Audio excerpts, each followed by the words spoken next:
우리가 읽은 말씀은 예수님이 요한의 제자를 만나시고 그 요한의 제자들에게 예수님은 어떤 분인지 간에 설명했다 하는 말씀으로 시작을 하죠. 예수님이 하신 것은 신현이라고 그랬습니다. 회복에 관한 말씀이었고, 요한의 제자가 돌아간 후에 예수님께서 요한이 말씀하시면서 여자가 낳은 이 중에 가장 크다. 그러나 하나님의 나라에서는 그 누구도 요한보다 크다 했습니다. 하나님의 나라를 공간으로 볼 수도 있겠지만 하나님의 나라를 하나님의 다스림과 인도함으로 볼 수 있다 그랬죠. 하나님께서 다스리면, 즉 하나님이 우리와 함께 하시면 사람들이 만들 수 있고 얻을 수 있는 그 즐거움보다 더 큰 은혜와 즐거움이 있다는 말씀을 보았었고, 오늘 우리가 30절부터 봤는, 우리 31절부터 봤는데 그 앞에 30절에는 말씀을 보면 바리새인들과 율법교사들은 세례를 받지 아니하므로 하나님의 뜻을 저버렸다는 말씀을 예수님께서 하셨습니다. 세례라고 하는 것은 우리가 여러 번 살폈지만 물에 들어갔다 나오는 것이기 때문에 씻는 것도 되고, 또 물이라고 하는 것은 죽음과 관련된다고 그랬죠. 우리가 이렇게 물에 빠지면 죽기도 하고, 또 때로는 우리가 밤에 이 바다를 보면 물이 막 몰려오잖아요. 무섭잖아요.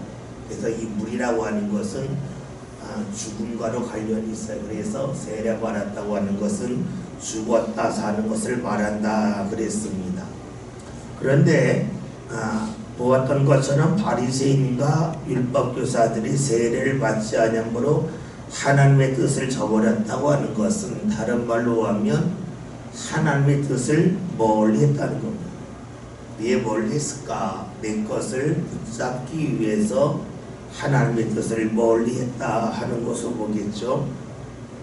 내 것이 있고 하나님의 것이 있어. 비교한단 말이에요. 사람은요. 비교해서 내 것이 크다고 여기면 내 것을 붙잡고, 내 것이 작다고 여기면 내 것을 내려놓겠죠. 사람의 심리가 그렇잖아요. 작은 걸 투자해서 큰 걸 얻으려 한단 말이죠. 딱 보고 나서 이게 크다 하면 내 것을 내려놓을 거고, 그것이 작다 하면 내 것을 붙잡을 거예요. 그러면 하나님의 뜻을 저버렸다고 하는 것은 다른 말로 하면 하나님의 뜻이 있는데 내 것보다 작다고 여긴 거예요. 그래서 버렸다고 볼 수 있어요. 다시 말하면 내게 있는 것이 나에게 이익이 됐다는 거예요. 또 이것을 소유물로 볼 수도 있겠지만 생각으로 볼 수도 있어요. 내 생각대로 사는 것이 나에게 이익이 될 거다 하는 것으로 볼 수 있어요. 그러니까 하나님의 뜻을 저버렸다고 하는 것은 판단 기준을 자기에게 두었다는 겁니다. 며칠 전에 한 책을 보았는데 그 책에 에덴 동산의 선악과에 대한 글이 있더라고요. 선악과, 그 말 그대로 선과 악을 알게 하는 그런 나무의 열매잖아요. 이게 선과 악을 좀 재밌게 풀었더라고요. 사람이 살아가면서 무엇을 서로 여기냐는 거, 나한테 이익이 되는 거, 그리고 무엇을 악하다는가, 나에게 손해가 되는 거라는 거예요. 그래서 하나님께서 선악과를 먹지 말라고 한 이유는 네가 생각할 때에 이익이 된다고 하고 또 손해가 된다고 하는 것을 자꾸만 생각하고 분별하려고 하면 에덴 동산, 즉 하나님의 동산에서 하나님과 같이 살 수 없다는 거예요. 선악과를 먹지 말라고 한 이유는 내가 생각할 때에 이것이 이익이 된다, 이것이 손해가 난다고 하는 것을 생각하지 아니할 때 하나님과 함께 할 수 있다는 거예요. 그래서 에덴 동산은 다른 말로 하면 하나님의 동산이고, 하나님의 동산에 사는 사람들은 이것을 하면 이익이 되고 이것을 하면 손해가 된다고 하는 것을 구별하는 선악과를 먹으면 안 된다고 했다는 거예요. 그렇게 말씀이 좀 쉽게 다가오더라고요. 이 에덴 동산을 하나님의 동산, 우리의 신앙으로 봅시다. 내가 신앙생활 하면서 이거 하면 이익이 될 것 같고 이거 하면 손해가 될 것 같다고 생각하는 순간에 하나님을 가까이 하기 어려워요. 이 말씀을 지키면 내가 이익이 될 것 같고 이 말씀을 따르면 내가 손해볼 것 같다 하면 그 말씀을 붙잡기가 어려워요. 하나님의 말씀 앞에서는 이것이 이익이 된다, 손해가 된다고 딱 내려놓아야 말씀의 말씀으로 다가가요. 그런데 그것을 자꾸만 구별하다 보면 어떻게 할까요? 말씀을 버린다는 거예요. 말씀을 버린다고 하는 것은 창세기 3장이나 말씀대로 하면 에덴 동산에서 쫓겨나는 것을 말한다고 볼 수가 있습니다. 우리가 살아가면서 이것이 없으면 나한테 이익이 된다고 할 때가 있어요. 이것을 멀리하면 나한테 도움이 된다고 생각을 해요. 하나님의 말씀도 그럴 때가 많아요. 근데 이런 내용이 있더라고요. 현대인들이 갖고 있는 그 병 중에 아토피가 있어요. 아토피라고 하는 것은 우리가 아는 것처럼 아라고 하는 것은 없다는 말이고 토피라고 하는 말은 지역을 말하는 거예요. 왜 생겼는지 모른다는 거예요. 아토피는요. 그런데 이 아토피가 유전적인 것도 있지만 조사해 보면 이런 것이 됩니다. 후진국에는요 아토피가 거의 없대요. 선진국으로 갈수록 아토피가 많대요. 그 이유가 무엇이냐고 했더니 후진국 사람들 회충이 많답니다. 그리고 선진국에서는 회충약을 먹어도 회충이 거의 없대요. 근데 회충이 있으면 사람이 그 회충과 싸우려고 막 가질 것 아니겠어요? 거기서 나오는 그 힘이 아토피를 이긴다는 거예요. 근데 회충이 없으면 사람이 회충과 싸우지 않잖아요. 싸우지 않다고 했더니 힘이 약해져서 아토피가 들어올 때 이것을 물리칠 힘이 없다는 거예요. 우리가 볼 때에 회충은 불필요하잖아요. 우리가 생각하면 하나님 왜 회충이 우리 몸에 있어요? 회충 안 만드셔야죠 하는 마음을 가져요. 그 약을 만들어서 회충을 싹 없애버렸더니 그 다음에 아토피가 막 생긴 거예요. 다시 말하면 하나님이 우리에게 무언가 주신 것 중에는 내 마음에 안 든 회충과 같은 것이 있는데 몰라서 그렇지 그것을 통하여 얻는 유익이 있다는 거예요. 사람들은 그것을 몰랐는데 과학이 발달하면서 조사해 보았더니 우리 몸에 불필요한 것 같은데 그것이 필요하다는 것을 알게 된 거예요. 왜 이런 말씀을 드리냐면 우리의 삶도 그러하다는 거예요. 회충과 같은 그런 것이 내 삶에 있어요. 때로는요 주의 말씀이 회충처럼 보일 수도 있어요. 이거 없으면 좋겠다. 그런데 그것 때문에 하나님이 우리를 살리신 때가 많아요. 그래서 우리에게 필요한 것이 무엇이냐면 판단을 내가 하지 않는 거예요. 회충 불필요해. 이거 없으면 살 것 같아 하고 했는데 회충은 없어져는 아토피가 생긴 거예요. 다시 말하면 내가 무언가 몰라서 그렇지 하나님이 필요하니까 우리 삶 가운데 우리 몸에 회충을 주신 거예요. 마찬가지예요. 우리 삶 가운데 수많은 일들 중에 내가 원하지 않는 일들이 상당히 많아요. 그래서 이것이 이익이 되고 이것이 손해가 된다고 여겨요. 이것이 없어야 된다고 여겨요. 그런데 하나님은 에덴 동산에 주신 말씀이 선악과 먹지 말라는 거예요. 이거면 이익이 될 것 같고 이거면 손해가 될 것 같으니까 이거 왜 주셨냐 이거 없어야 된다 하지 말라는 거예요. 그것이 성경이 우리에게 주시는 말씀인데 바리새인들과 율법교사의 특징이 무엇이냐면 판단을 자기가 했다는 거예요. 그래서 하나님의 것을 받아들이지 않았음을 말씀하고 있죠. 31절 32절 함께 보겠습니다. 이 세대의 사람을 무엇으로 비교할까? 무엇과 같은가? 유언하되 아이들이 장터에 앉아 서로 불러이르되 우리가 너희를 향하여 유리를 불어도 너희가 춤추지 않고 우리가 곡하여도 너희가 울지 아니한다 하도다. 아멘. 이 세대 사람은 바리새인과 율법교사를 말해요. 이들의 특징이 뭐냐면 장터에서 애들이 놀고 있는 모습을 비유를 통하여 말씀하세요. 장터에서 아이들이 피리를 분다는 거예요. 이것은 결혼식에 관한 것을 아이들 소꿉장을 한다는 거예요. 그런데 그것을 보고 즐거워하지 않더라는 거예요. 피리를 분다고 하는 것은 누가 장래가 난 것을 곡하는 것을 보여주는데 그것을 보고도 울지 않는다는 것입니다. 왜 이런 말씀을 하셨을까 하는 거예요. 제 문제 볼 것은요, 다른 사람이 즐거워하면 왜 즐거울까를 궁금해하는 게 사람이에요. 그러면서 나도 어떻게 하면 저렇게 즐겁게 살 수 있을까 하는 마음을 갖는다는 거죠. 누군가 아파하면 왜 아파할까? 무슨 슬픈 일이 있을까? 관심을 갖는다는 거예요. 그런데 그런 관심이 전혀 없다는 겁니다. 다른 사람이 즐거워하는 모습, 좋아하는 모습을 보면서 아무런 관심을 갖지 않는다는 거예요. 그래서 신앙으로 보면 이렇게 볼 수도 있어요. 누군가 신앙이 성장해서 신앙생활을 즐겁게 해요. 그런데 그걸 보고 저 사람은 왜 갑자기 즐거워하지? 그런 마음을 안 가는 거예요. 나는 신앙생활이 별로 즐겁지 않은데 누군가 즐거워요. 그걸 보면서 왜 즐거울까? 무슨 얘기로 즐거울까? 하는 것에 궁금증이 있어야 그런 궁금증이 없다는 거예요. 또 하나 슬퍼하는 거예요. 여러분, 슬퍼한다고 하는 것은 몸이 아파서 슬퍼할 때도 있고요. 때로는 후회하면서 슬퍼할 때가 있어요.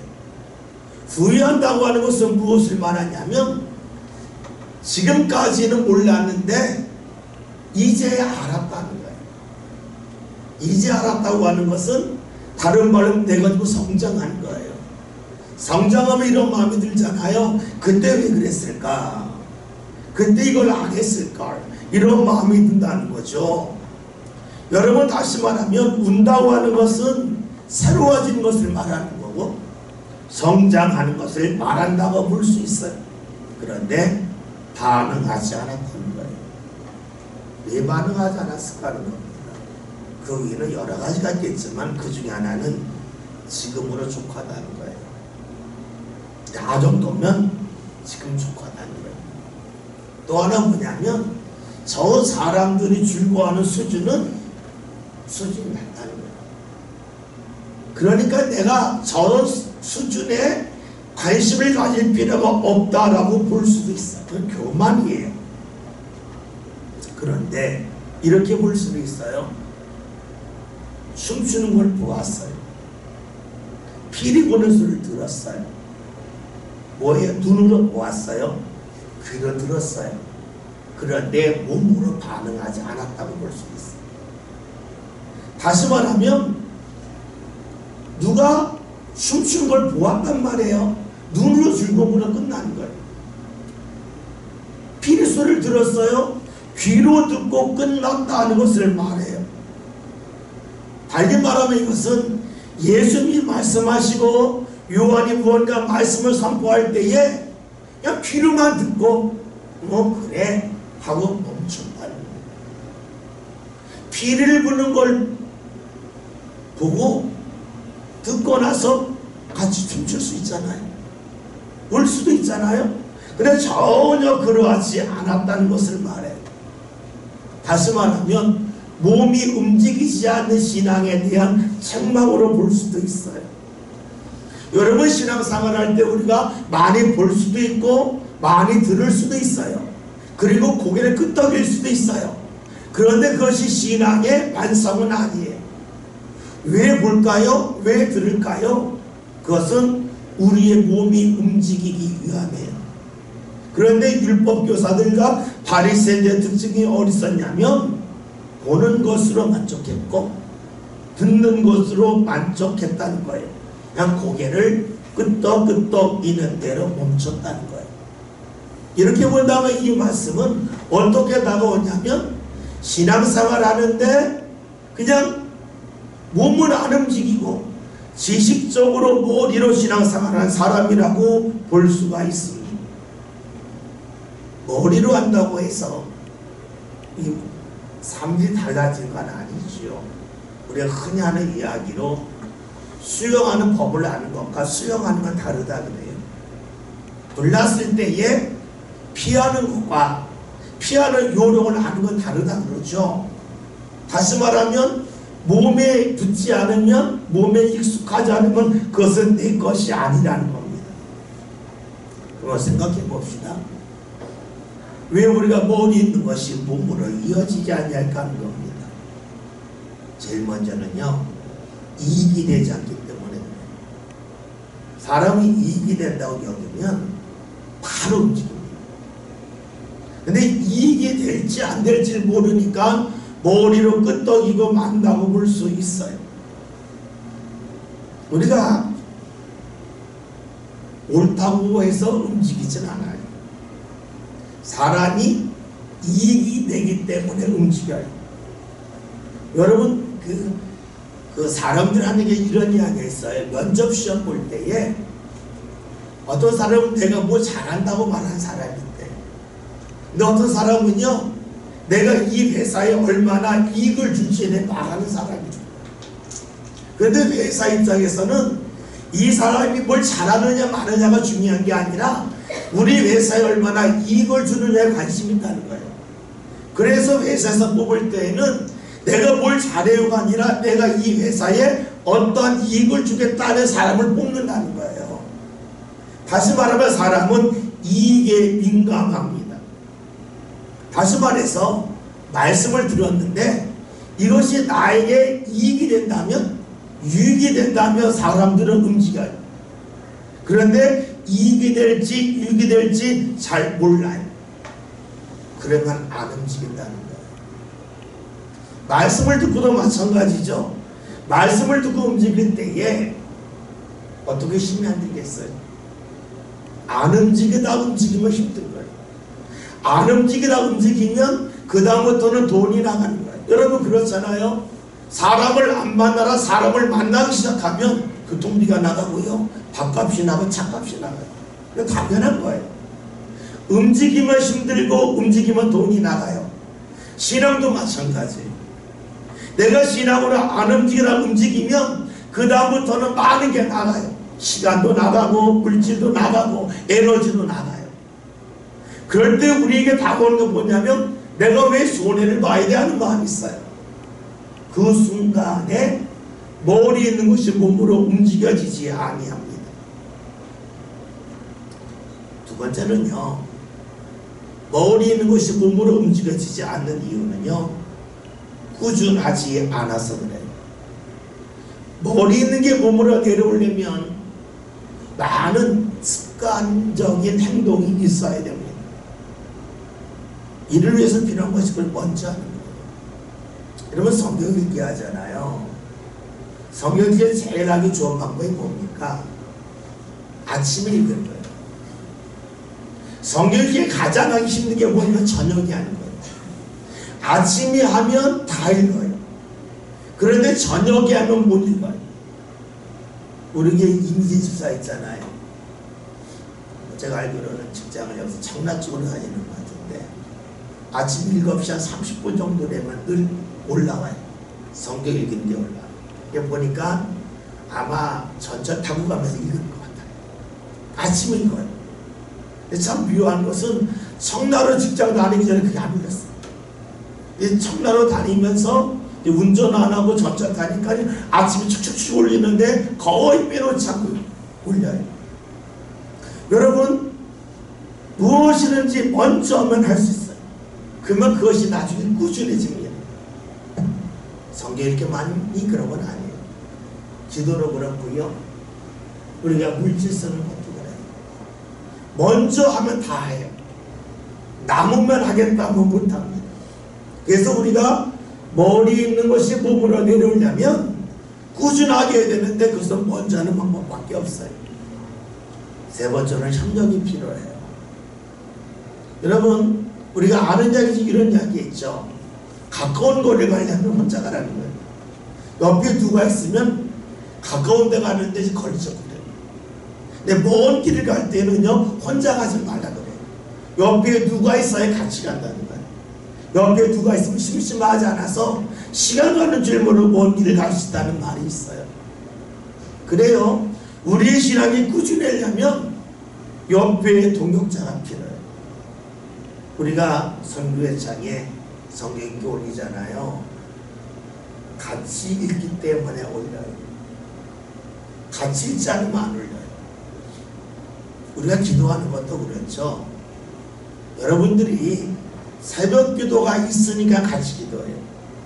새벽 기도하지 않고 혼자 와서 기도하라면은 정말 힘들어요.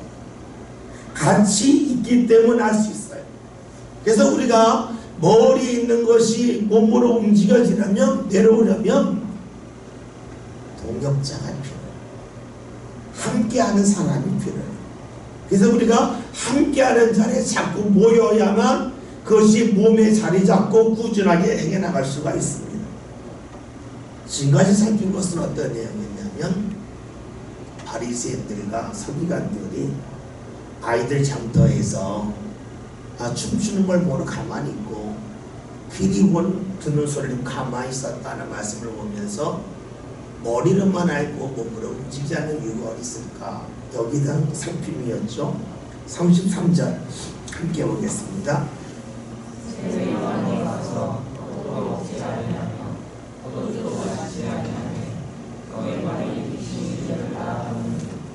아멘. 세례 요한에 와서 떡도 먹지 않으니, 떡이는 원래 빵입니다. 그 사람들이 먹는 빵이죠. 우리가 알고 있는 것처럼 그 인도 음식 난처럼 항아리 같은 데다가 막 불을 지펴놓고 거기에 밀가루를 확 붙여놓으면 그게 누른누리 있잖아요. 그게 빵이잖아요. 그런 빵을 말하고 포도주를 마시지 않았다는 것을 말합니다. 이것은 세례 요한이 그 먹었던 음식이 무엇인가 살필 필요가 있는데요. 잠깐 찾아볼게요. 마가복음 1장 6절, 신약성경 53년,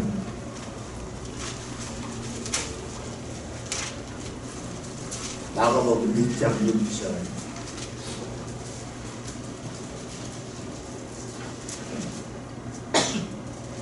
다같이 함께 읽겠습니다. 요한은 낙타털 옷을 입고 허리에 가죽띠를 띠고 메뚜기와 석청을 먹었더라. 아멘. 이 요한이 요단강에서 세례 베풀었잖아요. 근데 우리가 생각하는 강과 이스라엘의 강은 달라요. 우리가 생각하는 강은 뭐냐면, 강 옆에 쭉 평야가 있고 거기에 들판이 있어서 뭘 심는다고 생각하잖아요. 근데 실제로 요단강에 가보면 그 주위에 풀이 있는 곳은 몇 군데 없고 아주 붉은 돌이 쫙 깔려 있어요. 사막과 같아요. 그걸 광야라고 말해요. 그러니까 요단강이 있지만 그 옆에서 다 농사 지을 수 있는 게 아니라 황량한 광야가 많았다는 거예요. 그 광야에 있던 요한이 낙타털 옷을 입었다는 거예요. 낙타털 옷을 입었다고 하는 것은 죽은 낙타의 가죽을 벗겨서 입었다는 거죠. 그건 뭐 다른 말로 하면 누군가 그에게 옷을 지어주지 않았다는 거예요. 또 하나는 그가 무엇을 먹었냐고 봤더니 메뚜기와 석청을 먹었다. 석청은 들꿀을 말해, 야생꿀을 말해. 그러니까 이것은 누가 음식을 갖다 주지 않았다는 거예요. 그러니까 요한이 삶은 무엇이었냐면, 사람의 도움을 받지 않고 그냥 자급자족하며 살았다는 거예요. 자급자족하며 살았다고 하는 것은 다른 사람의 도움을 받지 않았다는 것이고, 다른 사람을 의지하지 않았다는 거예요. 다른 사람을 의지하지 않았다는, 또 다른 말로 하면 사람을 두려워할 필요가 없는 거예요. 여러분 그렇잖아요. 제일 세상에서 강한 사람이 어떤 사람이냐면요, 원하는 것이 없는 사람이에요. 누가 약해질까요? 원하는 것이 많은 사람이에요.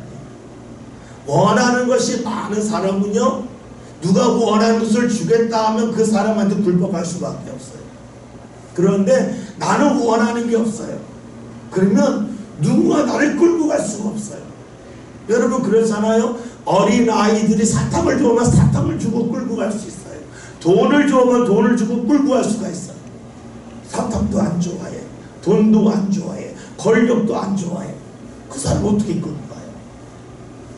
다시 말하면 요한이 이렇게 먹고 살았다고 하는 것은 그가 사람을 의지하지 않았다는 것이고, 사람을 두려워하지 않았다는 것이고, 그러기에 그가 하나님의 말씀을 마음껏 전파했다고 하는 것이 오늘 그 말씀을 통해 볼 수가 있어요.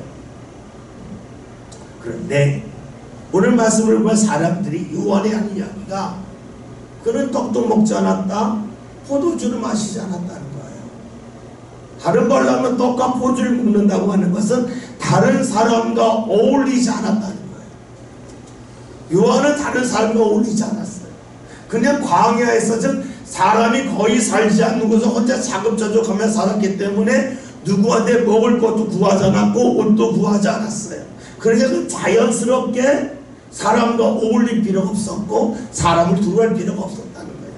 그러한 요한을 보면서 바리새인들과 율법교사가 미친 거 아니냐, 귀신 들린 건 아니냐 하면서 손가락질했다는 거예요. 왜 혼자 사냐, 무슨 재미로 혼자 사냐, 저거 혼자 산다고 하는 것은 뭔가 미쳤기 때문에 혼자 사는 거지 어떻게 혼자 살아 하면서 요한을 귀신들처럼 몰고 갔다는 거예요. 그럴 수도 있어요. 그런데 여러분 34절 또 완전히 달라져요. 34절 함께 보겠습니다.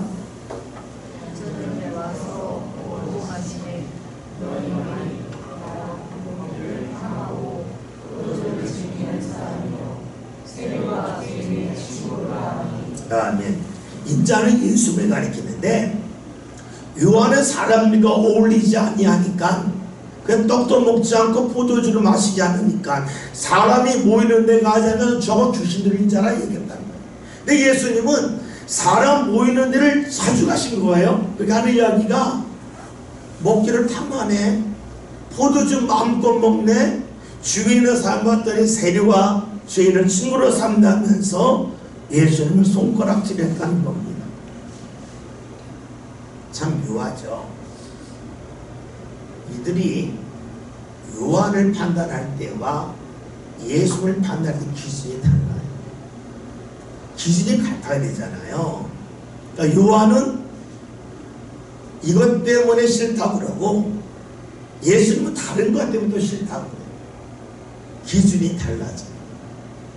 그러니까 율법교사들과 바리새인의 특징이 뭐냐면 싫은 것만 찾는 거예요.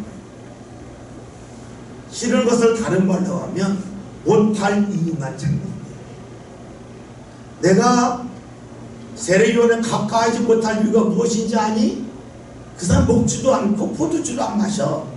내가 예수 멀리 될 이유가 뭔지 아니? 그 사람 너무 먹어. 뭐 이런 식으로 가는 거예요.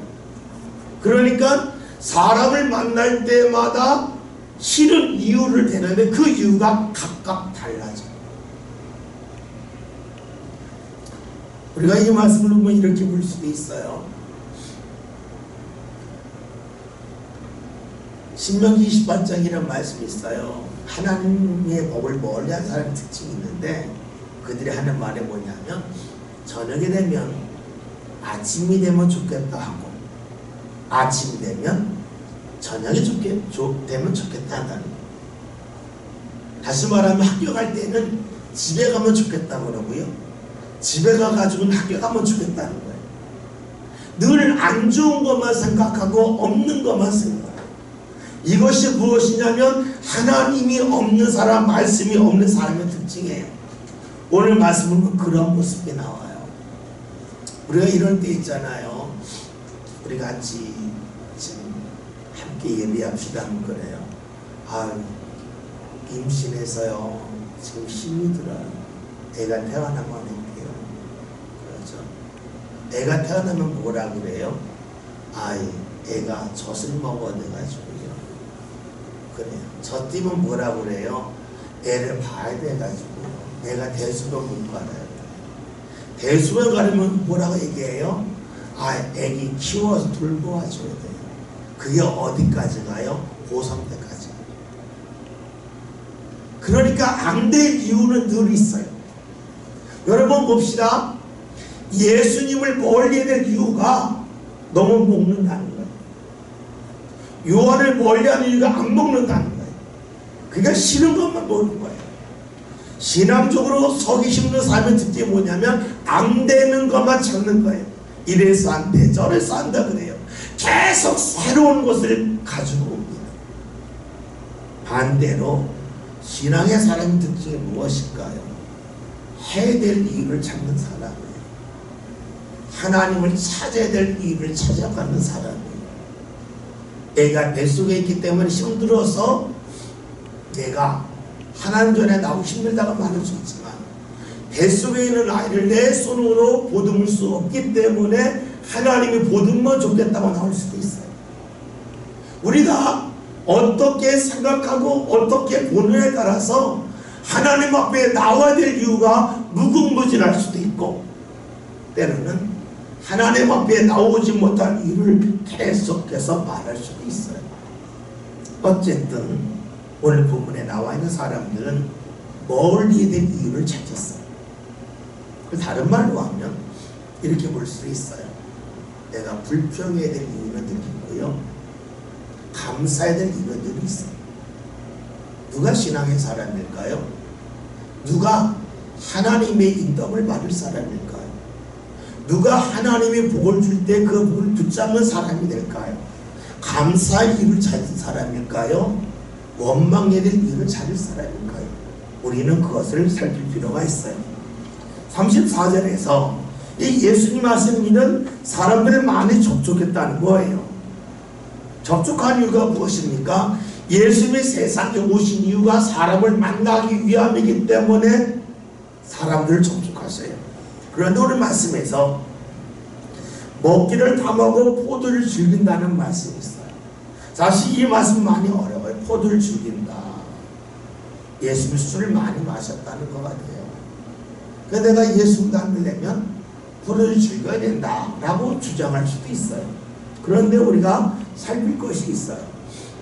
이 포도주라고 하는 것이 우리의 개념과 예수님 살고 있는 그 지역 개념은 좀 다르다는 거예요. 우리 위에 그 밑에 보면 커피 머신 있죠? 머신을 있는데 거기 보면 이렇게 불 뜨는 게 있어요. 석회수를 제거하라는 불이 떠요. 근데 왜 그걸 뜨냐면 저 제품이 독일 제품이거든요. 근데 물론 만들기는 포르투갈에서 만들었는데 독일 회사 거예요. 근데 왜 독일 회사에 그거 뜨냐면 유럽에 있는 모든 물에 석회수가 있어요. 그래서 석회수가 있기 때문에 그 일정 양이 지나면 그 물에 있는 석회가 쌓인다는 거예요. 근데 반대로 우리나라 물은요 석회수가 없어요. 그러니까 저거는 석회수가 있기 때문에 뜨는 게 아니라 일정 양이 내려가면 석회수 물이 떠요. 근데 우리나라 물에는 석회수가 없어요. 다 이미 정화돼서 나오고, 그래서 그 제거할 필요가 없어요. 석회수가 많기 때문에 먹으면 이상해요. 그래서 그들이 포도주를 많이 만들었어요.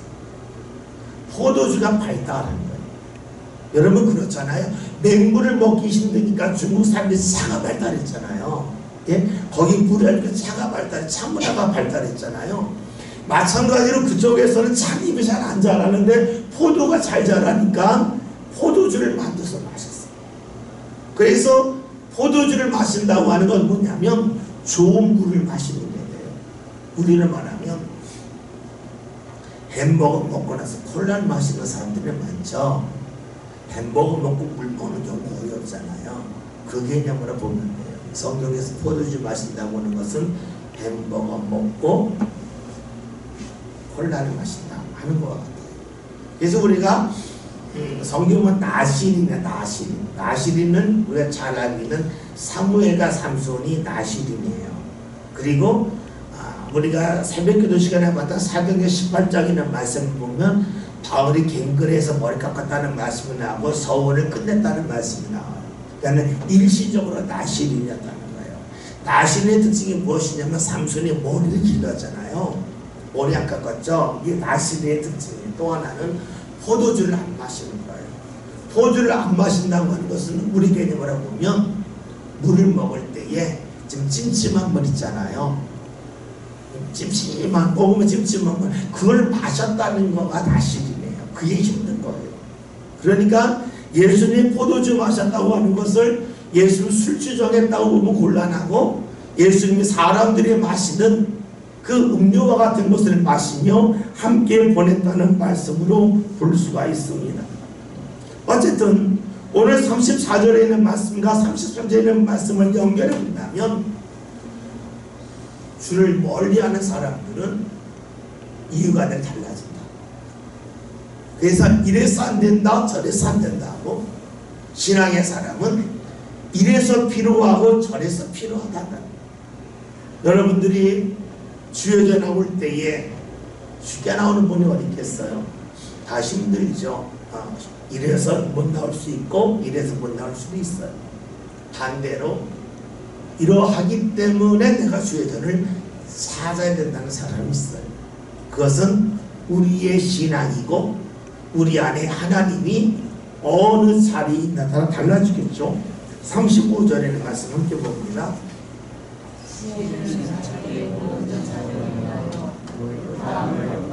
아멘.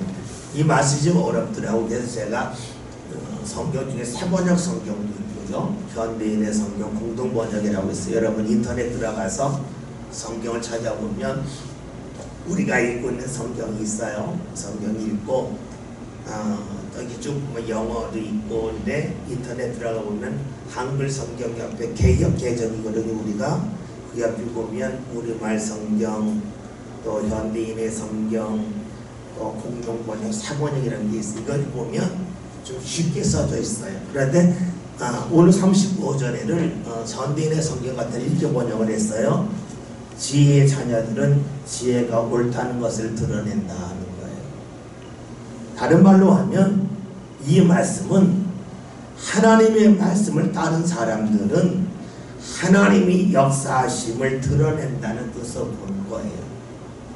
다시 말하면 하나님의 말씀을 따르지 않는 사람들이 하나님의 역사를 경험할 수가 없고, 경험할 수 없기 때문에 드러낼 수 없다는 거예요. 여러분 그렇잖아요. 내가 하지 않았는데 무언가 되는 건 없어요. 우리가 이 세상을 살면서 경험하는 게 뭡니까? 해도 안 되는 거잖아요. 그게 힘든 거잖아요. 근데 해도 잘 안 되는 세상에서 나는 안 했는데 됐다, 이건 있을 수 없는 일이잖아요. 내 신앙에서는 아주 간단하게 말씀해요. 신앙에서는 최소한 한 것은 반드시 결심했는다. 때가 언제일지 몰라서 그렇지 신앙의 일을 심는 대로 반드시 거둔다는 거예요.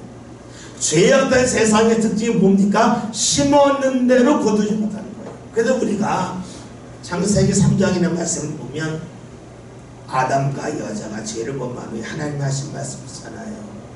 너희가 무엇을 심었지만 거기서 가시덤불이 나올 거다, 엉겅퀴가 날 거라는 말씀하시잖아요. 그건 뭐냐면 죄를 범했을 때 일어나는 일은 심었는데 거두지 못하는 거예요. 이게 세상의 모습이에요. 그런데 하나님은 뭐라고 말씀하시냐면 심는 대로 거둔다는 거예요. 그래서 오늘 말씀은 지혜의 자녀들이 지혜를 얻는다는 말씀이고, 이 말씀은 하나님의 말씀을 지혜로 여기고 그 말씀을 따른 사람들은 그 말씀이 결실을 맺는 것을 경험한다는 말씀을 볼 수 있어요. 우리가 신앙생활하면서 하나님의 은혜를 소망하잖아요. 근데 가만히 있는데 하나님의 은혜가 임할까? 임하지 않는다. 임하지 않는다고 하는 것은 하나님을 버렸다가 아니라 조동 못 받는다. 조동, 왜요? 언제 임할런지 모르고 마음의 준비하지 않았기 때문에 모른다는 거예요. 이 교회 있다 보면은요, 가장 재밌는 때가 언제가 재밌냐면요, 이 사람들이 한 11시 30분 정도 되면 이 공장이 연몇 개 있어요. 밥 먹으러 쭉 갈까 이렇게. 그래서 사람 어느 때 난 그래요. 여기 교회인데 언제 있었지? 이런 말하는 사람이 있어요. 이해가 안 되죠? 아니 교회가 여기 있고 늘 밥 먹으러 다녔는데 여기 교회 있네? 이런 말하는 사람이 종종 있어요. 뭐예요? 관심이 없으면 매일 다니러 거기 교회가 있는지 몰라요. 다른 말로 볼까요? 관심 있으면 하나님의 은혜가 내 옆에 있어도 그 은혜가 있는 줄 몰라요. 관심 있는 사람이 봐요. 여러분 마찬가지예요. 하나님의 은혜 누가 받을까요? 하나님에 관심이 있는 사람이 하나님에 대해 받지, 하나님을 거들떠도 보지 않았는데 주의 은혜를 받는다? 그건 있을 수 없는 일이에요. 우리가 하나님을 가까이 하는 일이, 오늘 말씀 들어가면 지혜 자녀들이 지혜 옳담을 얻는다. 믿음의 사람들이 믿음의 결실을 얻는다. 말씀을 붙잡은 사람들이 말씀의 결실을 얻는다. 하나님을 믿는 것이 삶 가운데 자리 잡은 사람들이 하나님의 은혜가 삶 가운데 자리 잡음을 경험한다고 볼 수 있을까요? 저와 여러분이 하나님을 가까이 하는 것이 삶의 꼭 습관이 되었으면 좋겠어요. 쉽지 않습니다. 앞에서 말씀드렸죠. 머리에서 몸으로 이어지려면 이게 이익이 될까 자꾸 그래요. 하나님의 일은 결코 헛되지 않습니다. 하나님의 일은 있는 게 아니에요. 쉽는 거예요. 반드시 그 믿음이 있으면 좋겠고 먼저 하려고 하는 습관도 가집시다. 그리고 신앙의 동력자리 있잖아요. 동력자리인 자리 자꾸 모여야 돼요. 그래 끝까지. 그렇지 않으면 중간에 다 낙오하고 맙니다.